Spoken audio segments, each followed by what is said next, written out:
Hola, it's Tommy Toole here with another episode of How to Get More Out of Your Breakup Than Just Heartache. So today we're talking about live close to the ex. This is a module that I added sort of late, and I did it because I was getting a lot of feedback from several people that I thought that this would be a good topic to talk about since it's a common issue for a lot of people. So my hope is to help you understand why living close to your ex will simplify your life. And I know that in a perfect world, this sounds very easy. And I know it isn't possible always and may not always work out. And in a utopian society, that would be wonderful. But for whatever reason, it doesn't always work out. And I hope in your situation, it does. So let's talk about that a little bit today. And what I want to help you do is give you the big picture of what to do if your ex moves out of town, how to set the boundaries early and establish establish the rules, I guess. What battles you should pick. So I don't really outline what battles you should pick, but I think in going through this, you'll hear what I'm getting at. All right, so let's start with simplify your life, live close to the ex. All right. And how's that just going to work out, Tommy? Really? Okay. So let's just jump in. If you truly want to simplify your life after divorce, then live close to your ex. Of course, this only applies if you have children together under the age of 18. So if you don't have kids, then you probably want to skip this lesson altogether and jump to another one. So when I say live close to the ex, I don't mean live on the same street. Okay, this isn't what I'm talking about. I'm not talking about sharing walls. And the funny thing is, I do know somebody who's done something like this. Not shared a house or an apartment complex or anything like that, but they've shared the same street, and it worked out for her. It was crazy to think that it wouldn't work out for me. I just can tell you that right now. I know it wouldn't work out for me, but for her, it worked out. I think it was her ex-husband and his wife had moved in, and it was great. Everybody, it worked out. They, had a few rough spots, but it worked out primarily for the kids, and that's what the goal was. So I don't think this would work out for everybody, and it's common to want to live as far away as possible from your ex, but it's also very common to want to live close to the kids. So where's that sweet spot? Before I answer this, let's look at what can happen when parents live in separate towns. All right, I'm going to tell you a story. This is a story about Mary and Jack. Mary wanted the divorce. That's how it went. So Jack moved out. Mary got the house and the kids while Jack tried to pick up the pieces of his life. And he struggled. He struggled with a stressful job. It was very overwhelming for him. I remember just hearing the angst in his voice when he was telling me this story. And he had a brother who kind of came to his rescue and offered him a retreat, sort of a vacation. His brother had a timeshare in Cancun and offered Jack to go. So Jack decided to go. So he picked up and went to Cancun. And Jack fell in love with the beautiful waters of Cancun and the people there. While he was there, he ran into an old friend from college. And he started sharing his story. Well, his friend had connections at the resort, and before Jack's vacation was over, he was offered a job in the marketing department. It was decision time for Jack. Should he stay and take the job and start his life over, or go back to the job that stressed him out? If he stayed, it meant distance between him and his kids. The thought of going back gave him more anxiety than the thought of starting over. And although it meant only seeing his kids in summers, he opted for, guess what? Cancun.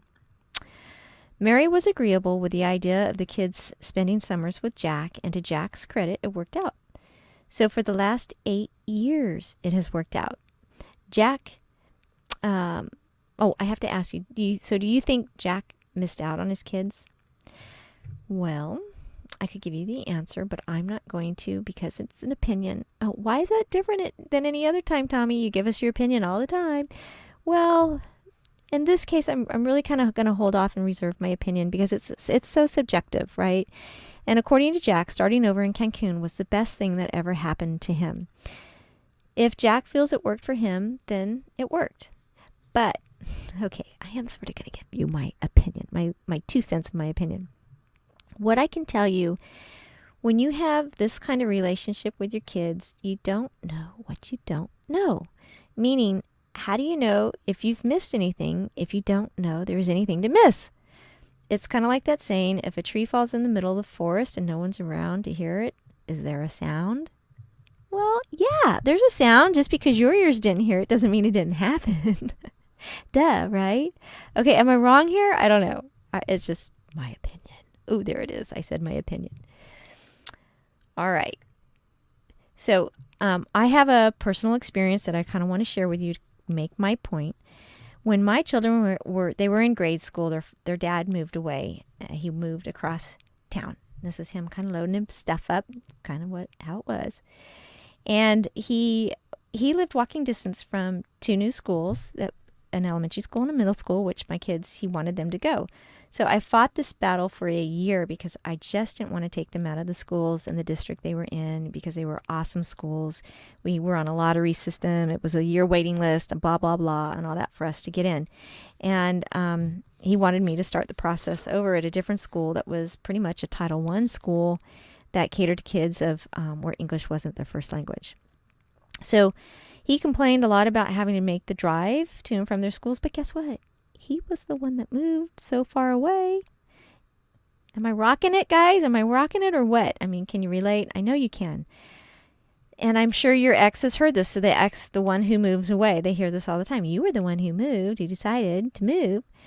So, okay, just bear with me because there's 2 sides to this. So if they went to the schools where he was at, then they could be latchkey kids. And it meant to him, it was all about saving money because then they wouldn't have to go to daycare, which meant him getting reduced fees on his child support. And at the time, he was actually being kind of a nice, likable guy. He was trying to take strides to improve his life.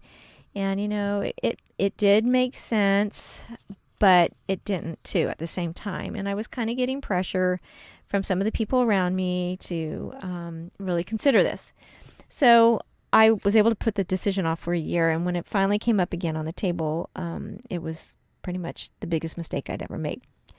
Because what happened was my daughter was unhappy and my son was unhappy too. The schools didn't offer the programs that they needed and were ready for, and they were bored out of their mind. It kind of set them back. So I was only able to get my daughter out of the school. After about a month, her teacher said, hey, she's about bored out of her mind. So I was this like taxi driver mom because I was able to get her out, but I couldn't get my son out of his school and start him back at the old school. So it was ridiculous. I was driving 2 kids to different sides of town, and I live in a very big town, and I literally passed my work 2 or 3 times before I ended up there in the morning to actually do my job. So, and I did that for the entire school year. Hated it. Ridiculous. So what do you do? And what's the point to my story? Well, live closer to your ex. And when your ex decides to move across town or across the state, go back to court and get the visitation, the schooling, and the transportation arrangement worked out and drawn up, even if you can, in the settlement for their child support and all that, how that works out. And if it's after the fact, then go back to court and do it. Trying to figure it out, trial and error, isn't always best for the kids. And it really isn't. Okay. So unfortunately, it isn't about us anymore. I had to suck it up and do it and drive, and I hated it. And he refused. My ex didn't want to lift a finger to help me because he wasn't, for the idea. So I had to do it. But anyway, I rest my case. It's not a fun thing. And if you can avoid it by getting it settled in court and on paper, then that's my recommendation. So what if your ex moves so far that the kids have to travel by plane, train, and automobile every weekend or every summer? Holy cow. Well, there are people who do this to their kids and convince them it's good for them. I don't know. Maybe it is, but I'm not from that school. I guess I'm from the school of hard knocks, and it never works out that way for me very easily. Maybe if you have a ton of money, maybe. I'm just saying. So maybe you live just far enough to do the long distance thing and you think it's kind of a good idea, or you have no say in the matter. So say, for example, your ex lives maybe 2.5 hours away, or maybe you're just kind of in the middle and you're not really, you're in the middle of your divorce and you haven't really settled in where everybody's staying just yet and what's going on.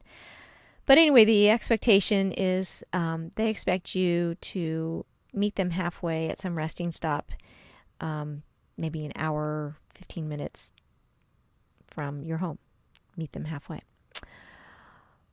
Well, if you want to know what I would do, from the word go, I would not have complied, even if it meant them threatening me with, I'm not going to give you the kids next time. I'm not going to make things easy for you. Well, then you just note all that down on that handy dandy calendar that you're keeping. And when they get tired of the kids and they want you to have them on the weekends that aren't yours, or when they don't comply and give you the kids on the weekends that are yours, you just keep a tally of that. So unless, you're ordered to do this by the court, I wouldn't comply with any of their wishes.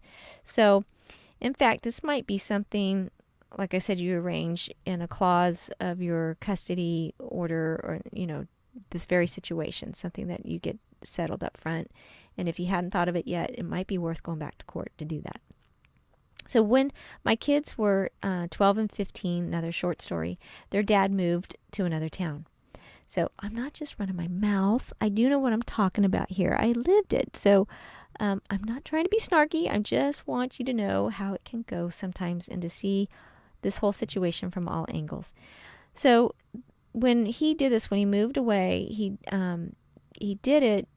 It was sort of the beginning of the the beginning of the end. And let me just back up. I think I kind of forgot an important part to this. So my ex, he had 4 wives, 4 in total, 3 after me. I was wife number 1. And he basically married every 2 years or so. And I don't know why he felt like he had to marry these people, but he married them, and each of these women had sets of kids, and it never failed. There was always like 2 new sets of step kids, step brothers and sisters, or new stepmom. So it was not fun. It was transition every 2 years or so for the kids. So if you do the math, you'll figure that out too. So when you decide to move an hour away for the convenience of your new squeeze, in his case it was his new wife, he decided to move away because she worked closer to the town where they were living. I had to step in and put my foot down because it just was never going to work with the kids commuting to and from high schools with all of their social lives on the weekend. It just was not going to work. And you would have thought I had started World War II. And the reason he was so angry is he had already bought the house before he thought it was a good idea to tell me that he was moving. And he waited for my reaction instead of getting my reaction first and seeing how it was going to go. So he was already committed, had bought the house, and now he was stuck. And it was my fault somehow. But by the time I had learned about it, like I said, the house had already been bought. And so he ended up shunning the kids for the next 7 years. I'm not kidding. 7 years. Why? Because it was easier to please her and keep her happy than it was me and the kids. So I'll never understand it. I don't think I have to understand it. But to say he gave up is an understatement. It is hard. And you make it harder on yourself when you move away. Did he miss out? Yeah, in my opinion, he did. So, I don't know if he even knew what the right thing to do was. And a lot of us, it gets muddy. When you're in the middle of this, you don't know what the right thing to do is. You kind of lose sight of that. And I'm telling you, the right thing to do is to stay close to your kids. Live close, not too far.